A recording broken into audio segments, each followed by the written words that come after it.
Maybe. Oh, all right, dude. Eric. It's Six Summer. Oh my gosh, bro. I cannot wait for this episode tonight. This is going to be a lot of fun. Oh, booyah. I know that's Dragon Driven. right. I know that's right. I got mine. Mine is packed and ready to go. All right, let's kick this thing off. Guys, welcome to episode 67 of the Drag Drive Repeat Show presented by Summit Racing. Tonight, we're talking sick summer. It's day 3, and lots of stuff has happened. Lots of stuff. 2 850 cars ran perfect passes today, giving us a total of, I'm not going to tell you the number. It's crazy low how many people have done that in history. Big names are out, and a few of our favorite racers are kicking booty. So, Eric, hit that intro video and let's get it going, dude. All right, let's do it.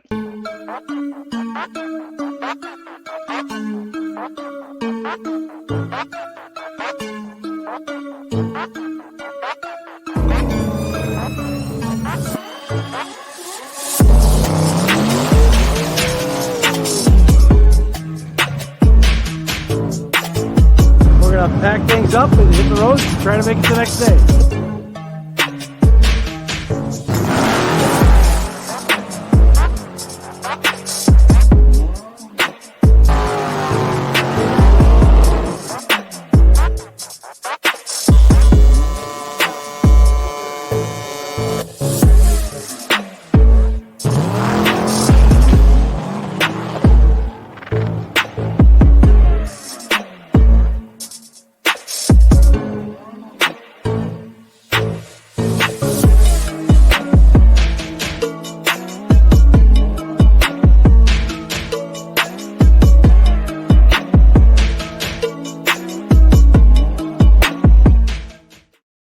All right, man. Hey, guys, listen. My name is Mike Narks. I'm the host of the Drag Driver Pete Show and the Drag Driver Pete News, which happens live on Saturday mornings. And my co-host over here, Mr. Eric White. Dude, tell him what you got going on, man. Let's get this thing going.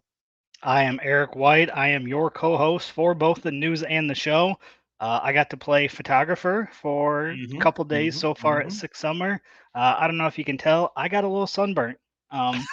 Yeah, a little sunburnt. I hope you're ready to get more sunburnt because we're about to on Thursday and Friday, or I'm going to on Thursday, Friday. You're going to on Friday for sure. All right, guys. Well, let's kick this thing off, y'all. We can't do this without you. Our race car friends make all of this possible. You literally do.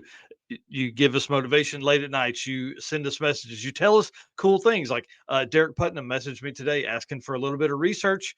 Hooked him up, man. Hooked him up. I'm excited to be able to do that. And anybody that's needing some of that kind of stuff, hit us up, man. We can help out.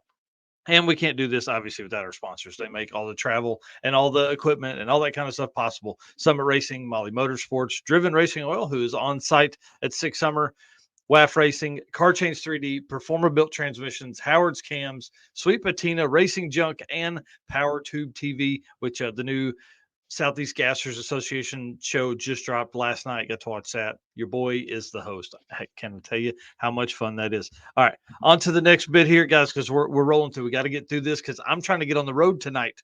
Hear me? And drive almost 700 miles to get to where I'm headed next. Summit Racing Speed Legacy began in 1968 as a one-man startup and is now the world's speed shop with 4 facilities and 200 plus catalog editions. They fuel your passion. They save you money. They deliver fast and offer top-notch customer service for more than 1,500 brands. Make sure to download the Summit Racing mobile app for easy access to speed parts. Find them on Facebook, YouTube, TikTok, and Instagram. Also, you can tune into the On All Cylinders podcast for more automotive discussions if you like what you're listening to here. From humble origins to the social media lane, Summit Racing stands by your need for speed. Again, summitracing.com for all of that stuff that you need. Oh, and while you're on there, Drag Driver Pete, just type that into the search bar and you're going to see t-shirts and hoodies right now. And there's more stuff coming. So Yeah. I hope some folks saw the show last week and ordered their shirts and are going to have them for Six Summer this week because, again, I'm coming up tomorrow. I'll be there for Thursday. I'll be there for Friday. I don't know what I'm going to do for the folks that are wearing these shirts, but definitely going to get a big old hug from me and some selfie action and some pictures and maybe some video stuff. But you want to hear something crazy? What's that? I'm not taking the big camera, dude. No? I'm going light. I'm going scooter. It's hard being so late in the process already. I don't have that lead in content from telling a big story. So I think it's just time to do the old iPhone record interviews with and talk to the folks that I've been tracking for days on my handy dandy notepad there. So I think that's my plan. I think I'm just going to go cell phone content, man. And our live stream did pretty good. We got I walked around the pits for it was almost an hour talking to people, and that was pretty good. A lot of people were excited about that, so that was cool to see. Yep. And I intend to do that on Thursday, get some interviews as I walk through. And then also you and I are going to be together on Friday. And dude, I hope these folks are ready for this. We're going to have a blast. We are going to have a blast. And I was rocking my new Drive Repeat shirt both days. Yeah, that's awesome. I got 2 shirts, and I was able to wear one Sunday, one Monday. So if anybody hadn't seen it in person, they probably saw me wearing it while I was there. And I don't know if you noticed, but there's some videos and pictures floating around, and I'm in just about every shot. You can see the shirt, you can see the green lime green hat I'm wearing. So. Yes. Yeah, you were running around like an animal. You were everywhere. I was watching the live stream from home, and dude, you were everywhere. And it was always easy to see your green hat in the back, and it was pretty cool, man. I think that might be a staple for me going forward. I might have to have a bright hat. However, I think since I got pretty sunburned, I might wear my Summit straw hat on Friday. Oh yeah, I need to keep the sun off my neck. That's what I'm wearing as well. Because I can't take it, man. I'm not gonna see it. Awesome. All right. Well, let's get to this thing today because today's going to be a fun episode. Driven Racing Oil Updates is all things Six Summer. We're right in the middle of it. Again, we're going to do this probably as other events happen as well. We're going to skip the Saturday update, the news show this week, and we're going to do a huge show next Wednesday because we'll be able to recap Six Summer. We'll be able to talk about Big Sky Race Week, and we'll be able to recap Alaska Speed Week, which is also happening right now. So lots of stuff going to go on. Well, do we have to? Yep. Do you want to do the ad read for Driven since you do that one most of the time and know that probably by heart now? Yeah, absolutely. I do got to say though, I got to hang out with the Driven guys a bunch Sunday and Monday, which was awesome. Got to talk to them about oil stuff. They let me come hang out under the tent every time I needed to cool down. They offered me water, so appreciate that and look forward to seeing them again on Friday. Yes. Yeah, I'm ready to hang out with those guys. Yep. So why gamble with performance or protection when you get proven results from Driven Racing Oil? Trusted by top engine builders, winning racers, and devoted horsepower enthusiasts around the world. Driven takes legendary base oils such as the ones from Bradford, Pennsylvania, which comprise their GP1 line. Then Driven boosts that superior base with state-of-the-art additive packages. Driven's GP1 Nitro 70 not only provides anti-wear protection, but can even shield cylinders from washout and fuel dilution caused by using methanol or nitro-based fuels. Learn more about Driven Racing Oil by following them on Facebook and Instagram at Driven Racing Oil, or shop now at drivenracingoil.com. And I gotta say, they've been posting a ton of content from Six Summer. Yes. So if you guys aren't following them, be sure to head over and give them a follow because they've been posting all kinds of cool stuff as well. Yeah, it's been great, man. I love seeing them get right down to it. Well, let's get into this a little bit because we're talking about Six Summer. Obviously, tomorrow they're racing at Great Lakes Dragway, and it's 700 miles from where I'm sitting right here in this podcast room, and I'm going to do that tonight and early in the morning. So I hope to be there very early tomorrow, maybe even just as racing gets started, but we'll see how far I can make it. So try to 10 hours. Lake. Yeah, Great Lakes is a cool track too. If you've you've probably been there before. Yep. Went there last year with Six Summer. Yep. Yeah, it's very cool track. And the people come out in droves, man. Like the stands were absolutely packed last year, so I'm sure it's only going to be better this year. Yep, and I would expect that to be the same on Friday again back at Byron. Yeah. Oh, yeah. Byron's going to be crazy too. All right. Well, let's talk about the man who went into leading today, Mr. Rovic from the Yukon. I'm trying to watch my phone and see if they're going to update these stats, man. I'm itching, dude. But going into today, Rovic had 0.001 difference between his two passes. absolutely crazy. Made a bunch of passes yesterday. Was making a lot of passes today. Let me get to my notes here. At one point, I saw him, and he was looking for 991, as close as he can get to 991 as possible. And the only thing I saw him today was a 10:012, and that it wasn't going to do it. And I know he ran better than that. So good luck to him. I'm excited to see him out there. But going into today, there were 7 of the 9 pro DYO racers that were 0.0 something difference. So Jarrett Fuller was in second place in the square body truck with a 011, and then Eric Wiegand in third place at 025, 0.025 difference. Now, I know that probably stretched out a little bit today, but I'm telling you, 7 of 9, that's what those guys are pro DYO. And again, that's 850 to 10.0 or 850 to 999 in that class. And so, it's wild that it's wild that he is that consistent after he did a crazy burnout at Rock Falls on Monday night. After he did a gigantic burnout, like 1 minute long burnout. Hang on, I'm going to see if he posted. He hasn't posted anything today. Okay. Dang. Yeah. So 991 on Monday and 9910 on Monday, 9911 on Tuesday. Nuts, man. Nuts. Oh, man. I can't wait. I can't wait to get up there and see what that is. And then, of course, the class being that close, that's kind of what I like about the DYO stuff. Everybody's got to be right on that number. And then our boy Greg Jones with co-pilot Jonathan Stonecipher, or Stoney as we call him here, has a difference of 0.002 in the regular DYO class, which has an untold number of people. It's 100, I think, in the DYO class. So this is pretty intense, and I know he was making a lot of passes today, but none of the ones that I saw were close enough for what he needed. I thought I wrote it down somewhere. Yes, sorry. Back up. 11.901 is what he ran today, and his pass that was, his highest pass or slowest pass, quote unquote, is 11.906. So he's 0.005 difference right now, which would have put him like halfway through the top 10. Like he would have gone from, it's crazy, dude. So for the folks that are watching for DYO for SICK events, you have it is based on your spread between your slowest and fastest pass, or your fastest to slowest pass, however you want to word that, right? The difference between those two is how they base the winner in that class.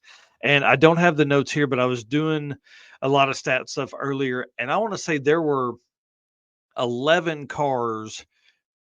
Yeah, it was 11 cars. He was one of 11 that were 0.00x difference. Yeah. And now that's day 1 and day 2.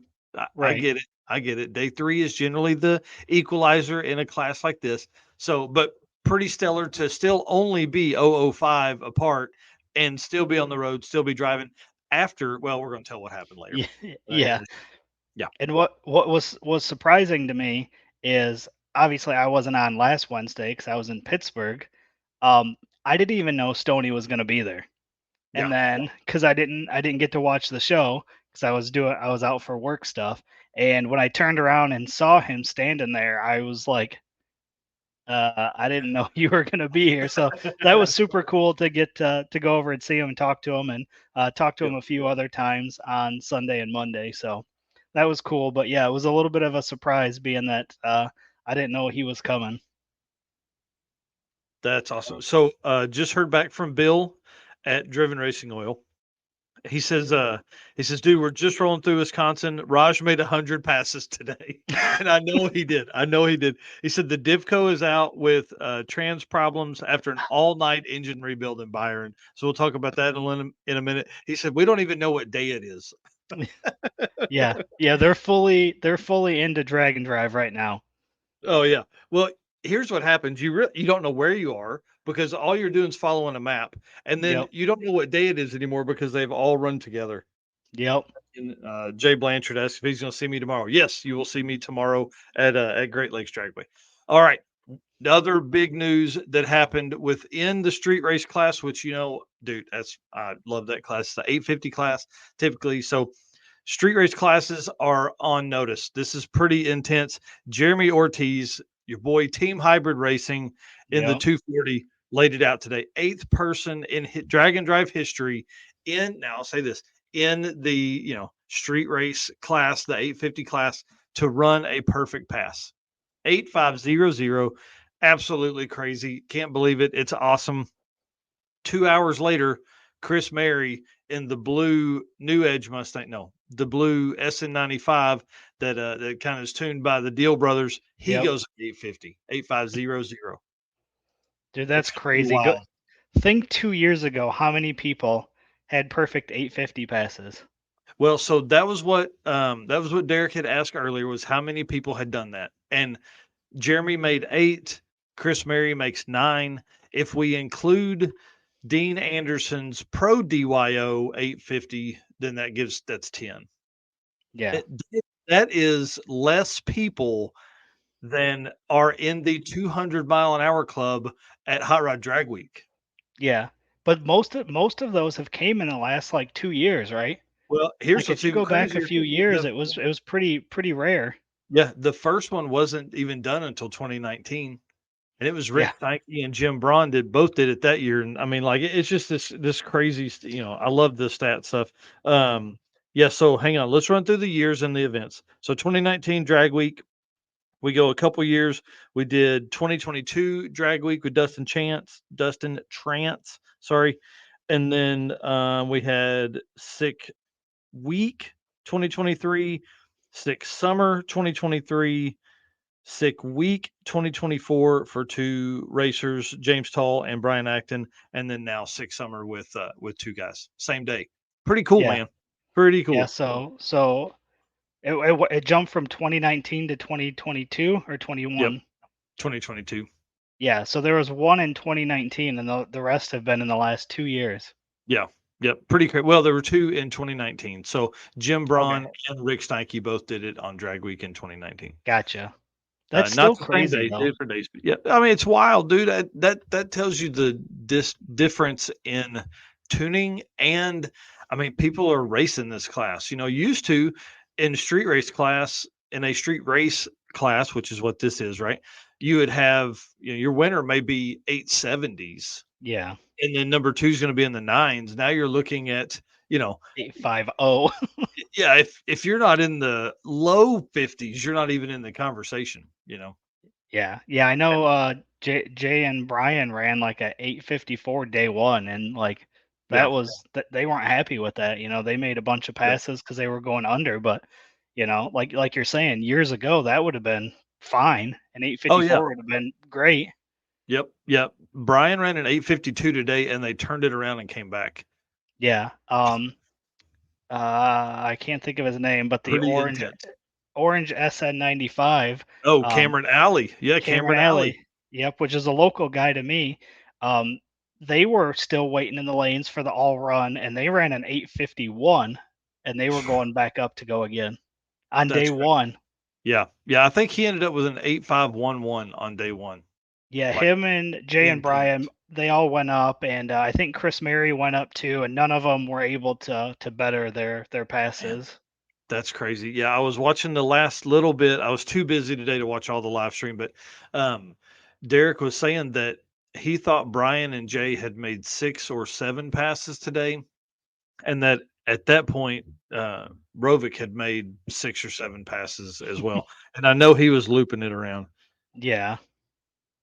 Yeah. Crazy. I love it. I love the 850 class racing. I love that stuff simply because to me, that is that's a car you can get in and drive anywhere. I know you can drive a lot of the other cars places, but this makes it, an 850 stuff makes it way easier. Sorry. And I think it's make sure I'm not going to miss the stat someday because I want to have that for tonight's show. Yeah. I think, and it's probably the most attainable car for most people too.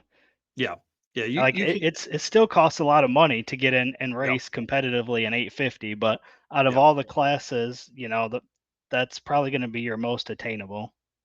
Well, when you start talking about like the faster cars, obviously, you got your DYO and you got your index classes, but yeah, as you start leaning into that stuff, and I think it really comes down to a lot of tuner stuff. So that's why a guy like Jay does well in this stuff, because he's so data driven that he can use that. And then they have 300 pages of data to go through. Oh yeah, that they can figure out, hey, this track was doing this at this altitude and this DA and all the stuff they can figure out, this temperature and all that. So right. Pretty wild. Let's talk about this man, the man of the hour, Mr. Ed Enzer, Fast Eddie Enzer, and Jimmy Lopez. Came in 636, first pass, I think, off the trailer in testing. Then backs it up with a 633, and I'm like chomping at the bit to see this thing make the week. Dude didn't race him this week. Yeah, ain't that crazy? Heartbreaking, man. I was like, what happened? So I was talking to Jonathan Stonecipher, asked him kind of what went down. He said that he thinks Eddie and Jimmy are preparing for drag week, and Jimmy told Stoney that they had already signed up, so why not come and at least hang out with some people for what they could fit in. They had other obligations that were going on that week that they couldn't do a drag and drive that week, but hey, they'd come out for testing and have some fun. So I'm glad they did, man. 736, 733, that's intense. Yeah. So are they just there for the Monday at Byron? Are they doing any other day, or was that it? That's it. And from what I understand, their name isn't on the list, so they didn't get in. They didn't make a pass all Monday. Yeah. So yeah, they're not even on the did not finish list. So I don't. Maybe they were just there as an exhibition pass or something like that to get in and run some testing. I don't know. Maybe they're just there on Sunday. Maybe they didn't run on Monday at all then.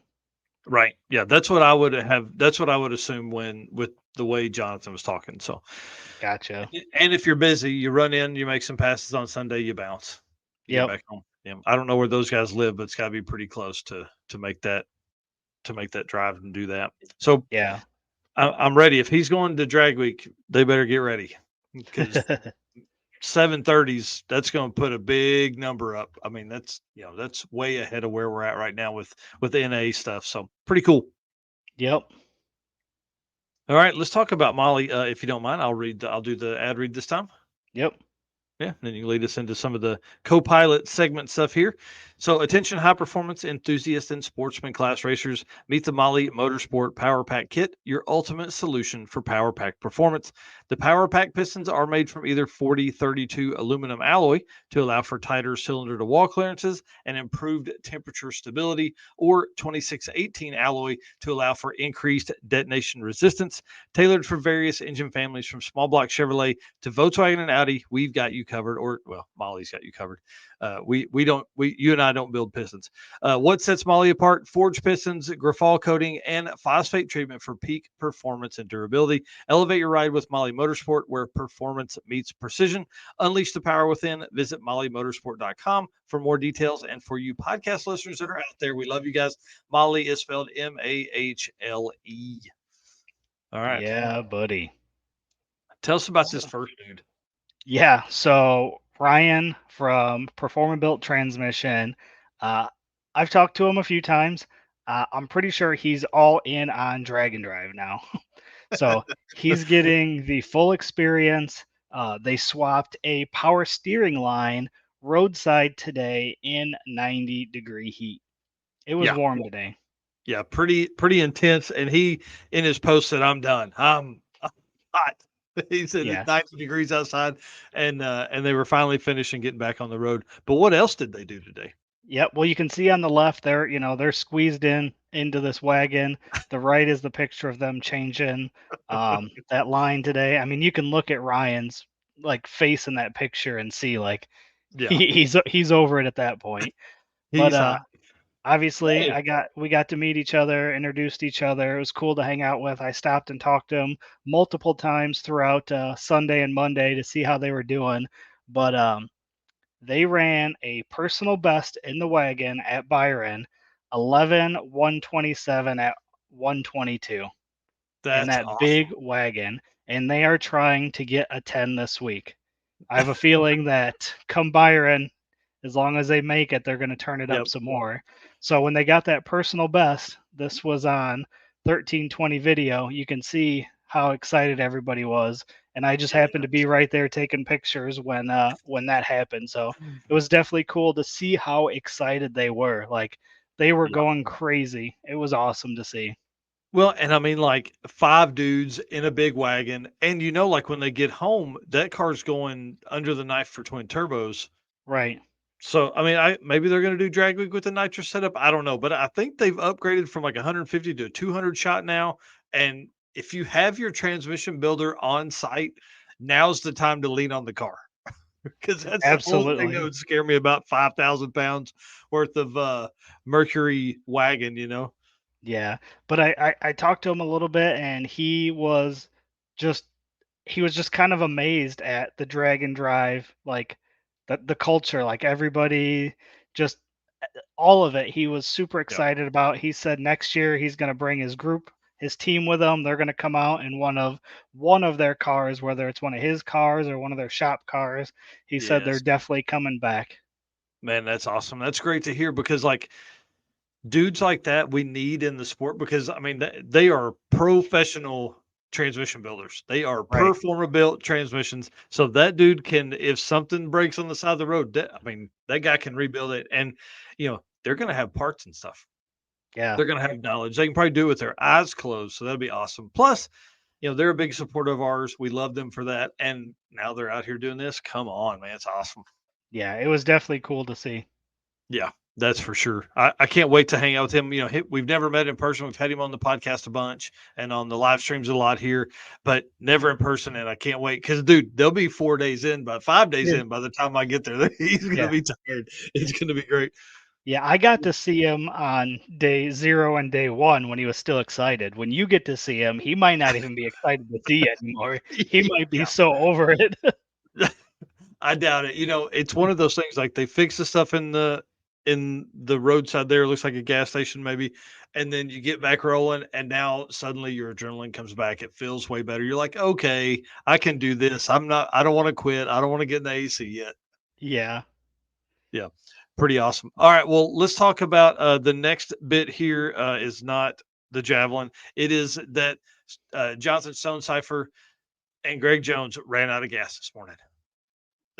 How funny is that?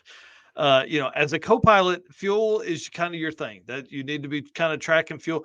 And what's funny is Jonathan always told me, hey man, we need to be keeping up with miles. So I'm sure 3 days in now, 400 miles worth of driving, you're probably like, I'm tired. They were literally like 20 miles from the track. Yeah. So it's not like they were super far or anything like that. So big shout out to them and getting all that handled and getting back on there. And then I know they were making passes. They were making a bunch of passes. Well, like we said, he ran 11.901 today and ended up at 11.906 on Monday. So 0.005 difference. So yeah, congratulations to them. They obviously got it figured out. Yep. All right. Rob Sanders, Bryant Goldstone tag team here. They did 6 summer together last year, and the car has day one laid down like 6'4" is personal bests in 60 foot, 330, and 8th mile, and then quarter mile. And it was a single pass. I think that was the only pass they made that day. Yeah, one and done, out of here. You lay down a 640, and it's everything is personal best across the board. Pack your stuff, get on the road, get out early. Yeah, it's pretty amazing to see that. Bryant did say in a text message with me that it wasn't his best mile an hour ever, but it was a personal best at all the markers on the track. So pretty amazing. Yeah, that's wild. Yeah, and I believe he told me that this is one of his old motors. This isn't even his new motor. Oh. There was something going on, and he was having issues with something, and he said he just put the old motor back in because he was tired of messing with it. I don't remember what the whole story was, but he was telling me a little bit about all the issues they were having, and he just said, "I'm done," and put the old engine back in. Yeah, that's awesome. Well, and it's good that he's getting. I'm sure that gives him time between. Well, He'll probably keep this motor in for Rocky Mountain 1.0, and then they'll switch to the new stuff when they have time for testing as he prepares maybe for drag week. I mean, what do you do as Bryant Goldstone? Like, think about it. If he can put another 2 days together with this here and win this and get all the points he can, what's going to he's going to have 2, to quote Doc McIntyre, perfect points events. Like, he's going to get every point he possibly can. And he'll be ahead of a lot of folks. There's a lot of folks that are going to be behind him because they're not going to be. I mean, I don't know. I'm excited to see where this is going. I'm excited to see can he end 1.0 with such a lead on the Drag and Drive World Champion point series that folks are like falling over themselves and having to turn their stuff up past where they're comfortable to get out there and win it.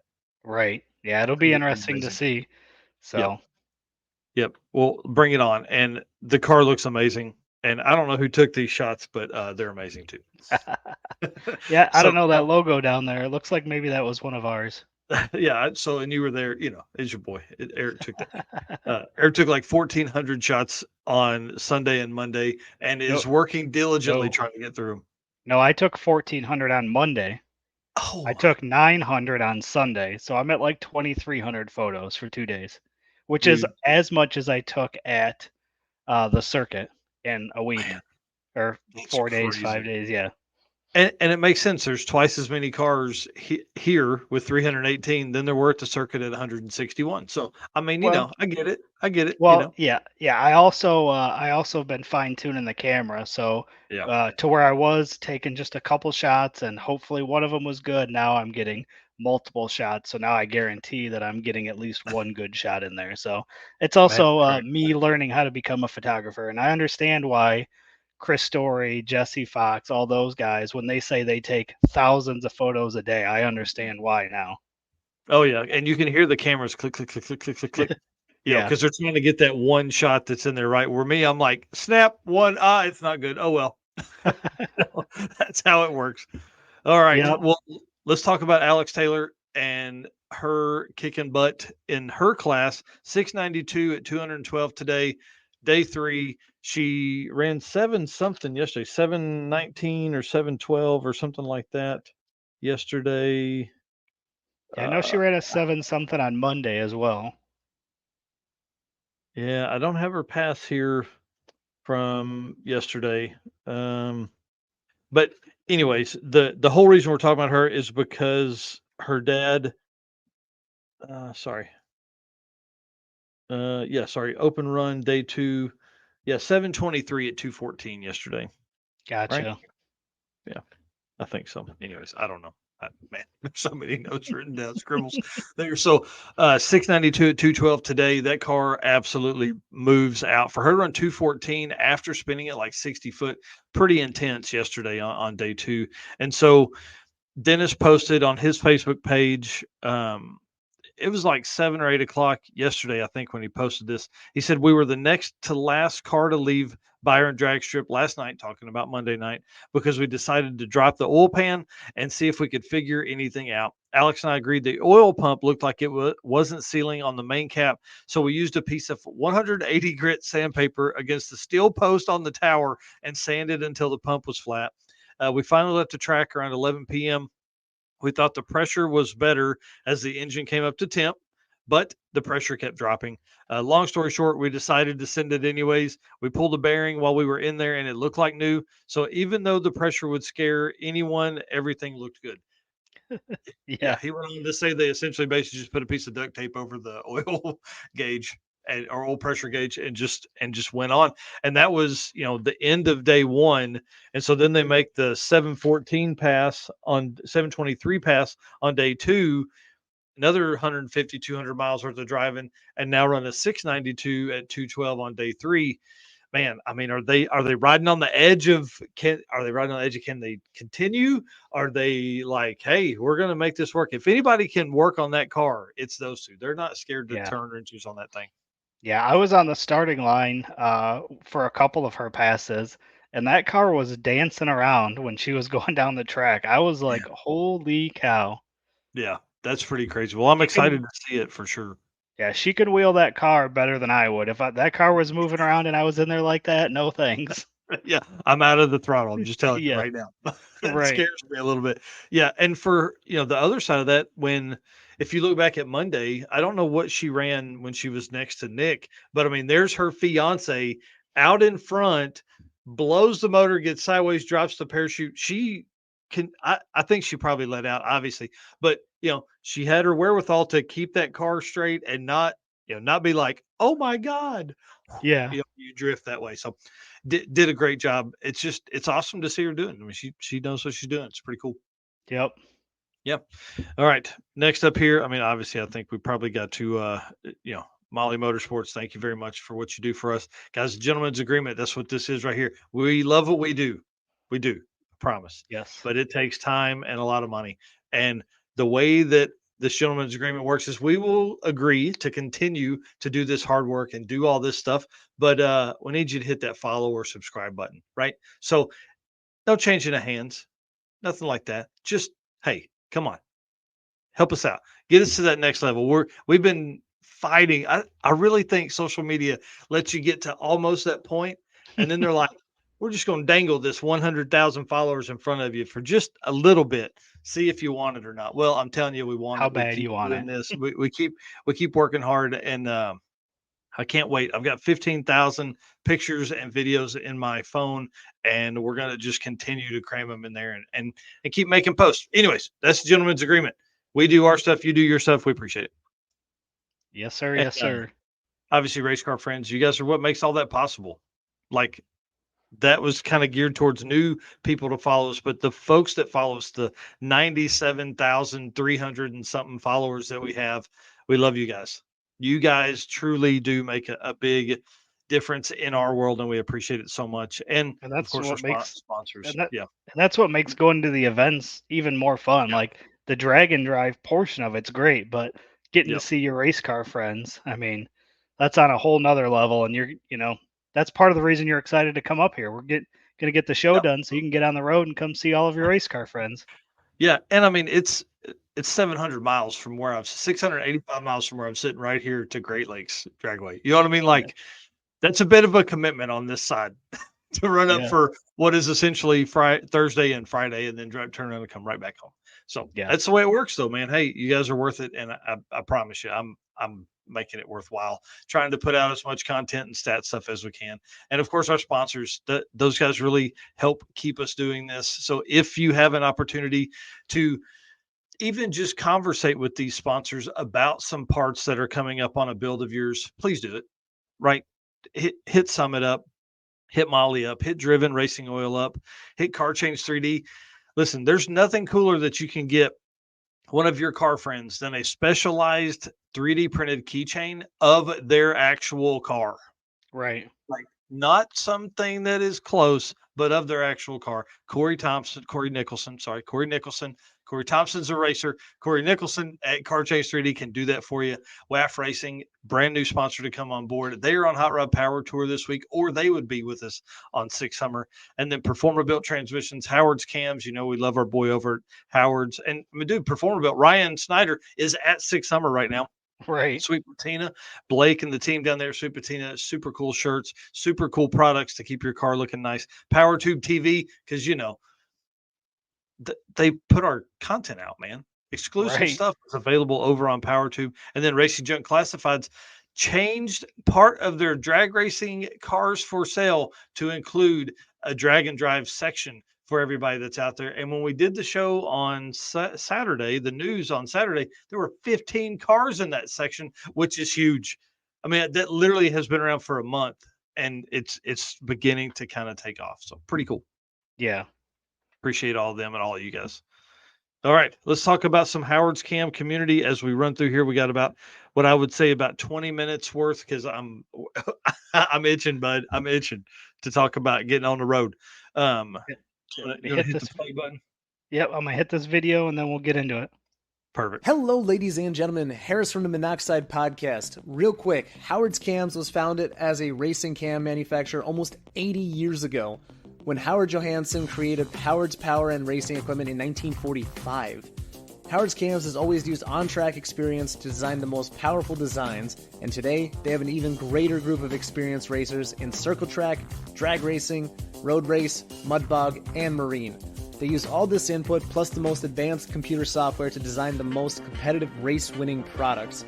From pioneers in drag racing and oval track to cutting-edge marine development, Howard's Cams is at the forefront of the industry. So make sure to reach out to our friend, Luke B, for your next valve train upgrade.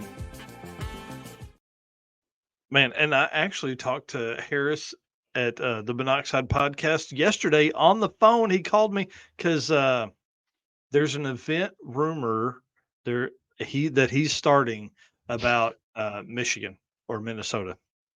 Yeah. So he has some contacts. He's heard us talking about it, man. He's like, what is this thing going on? How do we put one on? How do we host one? What are some of the main things that are important if you're going to host a weekend event, And so it's happening, dude. It's happening. We're at 38 events across the country or across the world. Can we get to 43 and be on that number that Tommy Dupree of Summit said at our at PRI podcast? I don't know. Yeah. Maybe. All right. Let's once you run us through who is buying rounds of beers. Yeah. Red Horse Performance is obviously at Six Summer with their vehicle, and they are buying the first round of beers tonight at a local bar. Like, how cool is that? And not only that, I don't know if you saw this, but they did a burnout in the burnout box in Rock Falls with their truck and the Red Horse trailer behind it. Let's go. Yeah, these dudes are down to party. So this is pretty cool. I'm glad that they are doing that. Yep. And I hope everybody gets a chance to go hang out with them. And I don't know, maybe talk about some Red Horse Performance stuff while you're drinking a beer with those guys. Yep. Now I really wish I had left yesterday. That was what I was back and forth with. My wife was like, I'm tired of you talking about this. Just go on. Just go. Yeah, please leave. Well, let's talk about who racers that are out. That's why I keep trying to check my phone and see if we have the newest list. We do not yet. Cletus McFarland is out. That is a sad story. He was, second fastest car on the property. Ends up wedging two lifters in a valley or something like that, right?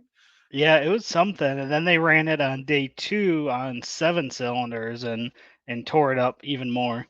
Yeah, said that they broke a main cap. So that's pretty bad stuff. So yeah, gonna put Mullet back up. But I think in his post, Steve Morse had driven all of the parts needed to fix it, had driven it all down, and then just when they had the main cap, saw that it was busted. I was like, I can't, I can't do anything with that here. Yeah, and that's exactly what he said. And he also said, like, this is, let me see, I think I got it right here. Yeah, he said, I love Dragon Drives, even though I've had to leave the last 4 of them. I love them. Nothing more than hustling with your buddies to keep the car alive as long as possible. It definitely used to be easier, though. We're going to create a new plan for Mullet. And then he says he'll get to, be home early and hang out with his wife and kids, with Zach and Sam still continuing on the rest of the week. That's and then awesome. In the comments, this made me laugh. He said, actually just going to put wings on it and make the drag and fly class. Bring it on. Well, Clark Rosenstangel's out. Really sad. I hate to see him out for sure. That's one of my favorite dudes and racers and cars for sure. Yeah, well, it's just been a rough spot for him with Drop the Hammer and the other car. I think he tore some stuff up on this one when he was doing the the Salt Flats racing, and then it's got a kind of a rough patch here. But yeah, I mean, I love watching that car. It's such a nice car, and sucks to see that he's out as well. Yep. Next racer up, obviously Nick Taylor. We talked about him earlier. He destroyed the bottom of the block, all of it. Not just threw a crank out of it or a rod through the, oil pan. No, it there was a chunk about like this of the block that was like no longer connected. So pretty crazy story there for that dude. Other racers that are out, Dwayne Rule. I hate to see him being out. Yeah, I think Nick said that he was on pace for like his fastest pass before that happened too, right? Yeah, Well, he had isn't it? ran his best best 600 or 660 in that car that time. He was on a mission, that's for sure. Yeah, it'd have been cool to see him and Alex make a clean pass side by side, but Oh yeah, man, yeah, I saw the pictures of that and it was rough. It was there was a lot of stuff hanging out. right. That should be inside. Yeah, inside oil on the outside is bad. Yeah. For sure. Well, Dwayne Rule is out. Hilbert Osborne, longtime Drag and Drive competitor, longtime Drag Week competitor, out. Ron Augustine, who's a Tulsa Raceway Park veteran, going to be at Rocky Mountain in a couple weeks. So said he didn't want to thrash too hard, save some energy for that one, and has the parts back at home in Oklahoma. And then Jeff and Nick Kirchick, so sad, they're out, but their buddy is still in. And then again, I was checking the phone just a second ago to see if we have the newest list, but we don't. So we'll be going over some of that tomorrow of who's out, and then obviously as we go into Friday, we'll have a full list there as well. So we did get word from Bill that the Divco truck is out. It is out with transmission problems after swapping the engine. Yeah. Last- That's Yeah. rough. Yeah, that's pretty tough. And what's sad is that happens quite a bit because when something lets go, something else kind of has to take some brunt of that stuff. And so you don't know that that's broken until you get everything back together and then you go to take off and it doesn't do what it's supposed to. So Yeah. that's what happened there, I think.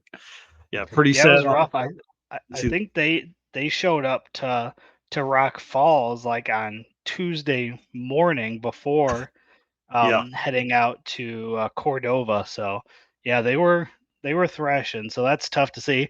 Obviously, this is one of my favorites. Look at that picture. Like, Yeah. I can't tell you how many people rush the line when that thing comes up because Yeah, you know it's going to do wheelies. there's nothing cooler than that thing when it leaves, and it does such a great wheelie. It's just boom, Yeah. and out sets it down and just cruises to And then 10-second passes. I think on Monday, Derek was obviously announcing, and he comes up and makes a pass. It does the wheelie, and then he realizes, is it Mark? Is Mark the son? I think Nick Cryer, right? Nick. Okay, I can't remember. It could be Nick. He's usually driving it, and he was on the starting line. So Derek was like, "Who's in the car?" It was his dad, and the thing's doing a that's wheelie awesome. down the track. So Yeah, that was pretty cool to see. I think his dad raced it at Sick Week. Oh, really? So yeah. So he's got some seat time. He's ready. You know, he Yeah. he can handle that. Yeah, it was cool though. Yeah, that's awesome. That rig is awesome, and I hate that I'm not going to get to see it because they're out. And then Blaine, this photo here posted by Doug Cook, or posted by Doug Cook or shared by Doug Cook. I can't remember who posted this photo. It was shared. It was Snot Rocket is who posted it. Oh, Brett LaSala. Brett LaSala, yeah, that's who Yep. posted it originally. Yeah, so they upgraded the turbos in the hotel parking lot for El Toro, and dude, it worked. Blaine went a 512 today. Really? Holy Yeah, cow! crazy. This dude is 16 years old, man. 17 years old. 16 years old. Crazy. Yeah, I love something it. like that. He is going to be the racer, man. He is the next generation. He's a leader in that group as well. My question is, can he run fours by the end of the week? Are we going to see him turn it up? Is Dad going to let him turn it up and go 498? Oh, man, I kind of hope so. I want to see it. Yeah, me too. Me too. I kind of hope so too. All right, we got about 11 minutes here. We got to roll. I'm sad that I didn't get to do Tuesday, Wednesday, Thursday, but honestly, being there Sunday, Monday, I get to see everybody that hasn't broke, and I get to come back Friday and see everybody who's willing to break it to get that, that final pass. Yes. So Yep. although I'm missing the middle days, I still think, I get to see the best of all of it. Oh yeah, that's for sure. I agree on that. And dude, I can't wait for both of us to be running around. The last event we were at together was the circuit, and both of us were too busy to spend any time together. This time we're just getting content, man. It's gonna be fun. It's gonna be a Yeah. blast. Tom McGilton, Mr. Why Not Camaro out here, ran a 760 at 198 miles an hour today. Is he going to be 200? Is he going to join the 200 mile an hour Drag and Drive Club? He's so close. I feel like he was close on Monday as well. I don't remember what he ran. I think it was 196 on Monday. Hold on.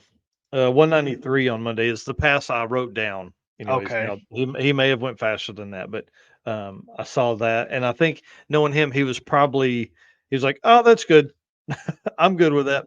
And then he made a pass against Trevor Brandon, but I think he spun in it on day 2, so I didn't get that written down. And again, I couldn't go through all of them at that point. Yeah. Yeah, Ed Hohenberg here saying Monday and Friday are key if you can't be there all week. That's 100% true, especially for content creators like us, where we're trying to get the stories and all that kind of stuff. So congratulations to Tom. I know they had to thrash after putting a rod through the oil pan at the Route 66 Nationals NHRA exhibition race there. I know they had to thrash to get that car back together. So good on them. That's pretty awesome. Yep. And then I thought this was pretty crazy. Bill Schwartz posted this just a little bit right before the show started, that he weighed the Chevelle and Drag and Drive trailer and everything, 5,320 pounds. Yes, dude, that's heavy. Yeah.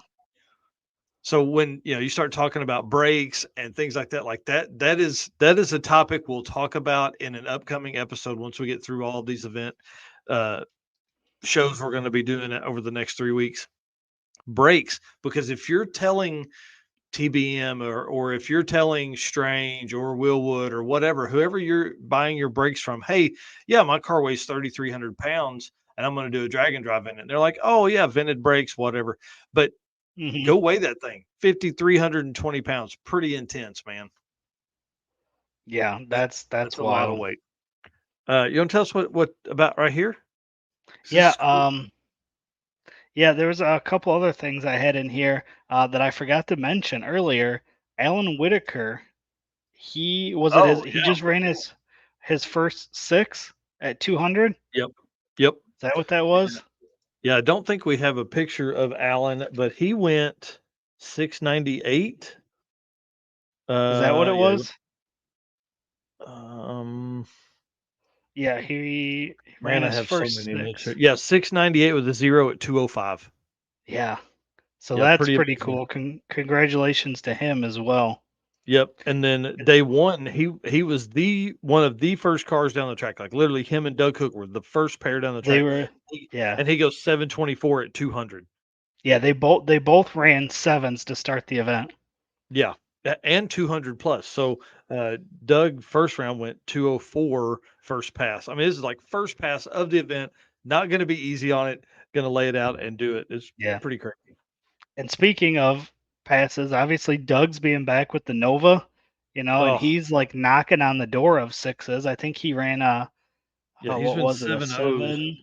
702? No, 704 at 206 on Monday. Yeah. And then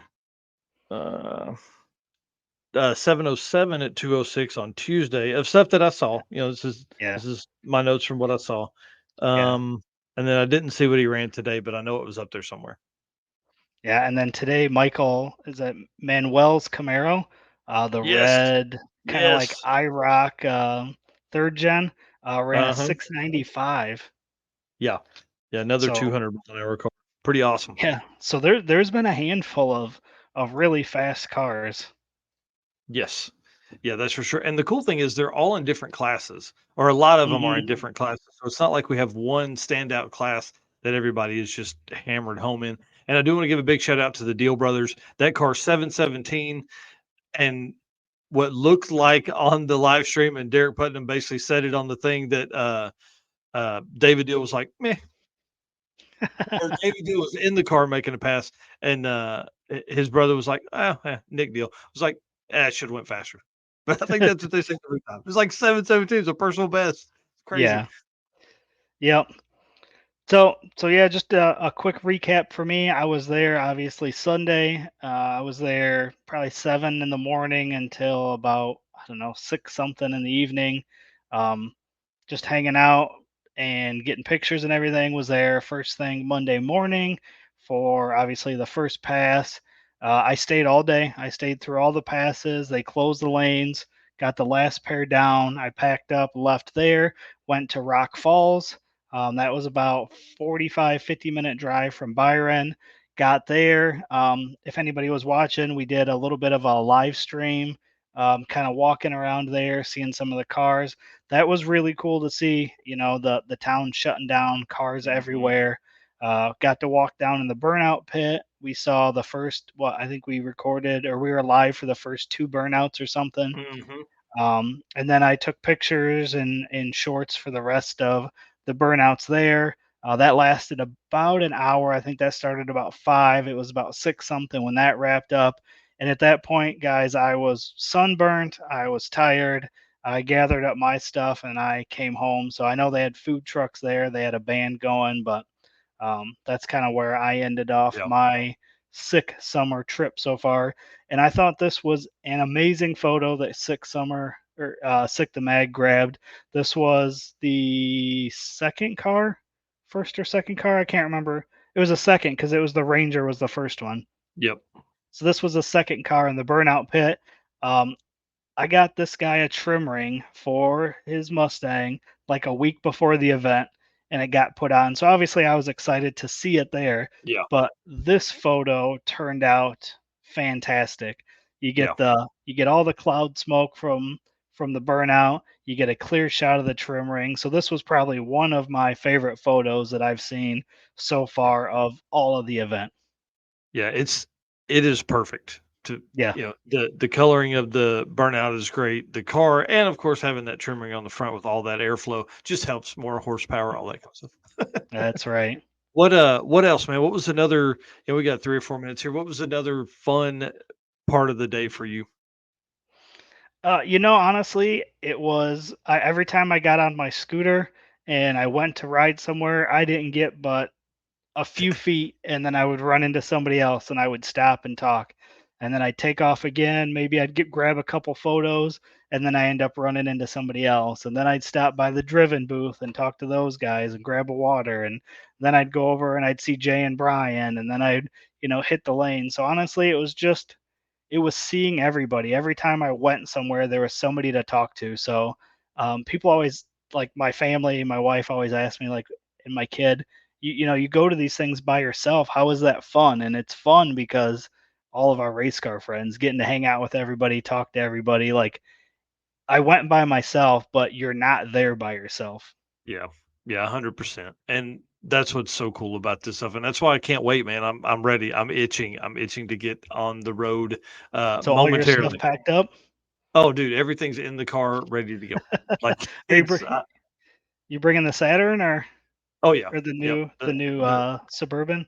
Now the Saturn Rocket will run me this time just because it's 700 miles one way. And man, the reason the Suburban came on board as the NARCS Force One is because for events probably early next year, I would think. I'll use it to pull a trailer that'll have some merch in it, and then it'll also have a golf cart in it because that's what I want to build over the winter time. Between PRI and Sick Week is a golf cart rig that I could run around with the big camera on and have kind of a tripod base, but also an area to keep a cooler and run people around and pick people up. Because man, that's probably the hardest part about this is not just the steps you take all day, but the time that it takes you to walk from your pits to the starting line if you're not in the car or on a scooter or man, I left my scooter at the pits because I rode up with somebody else.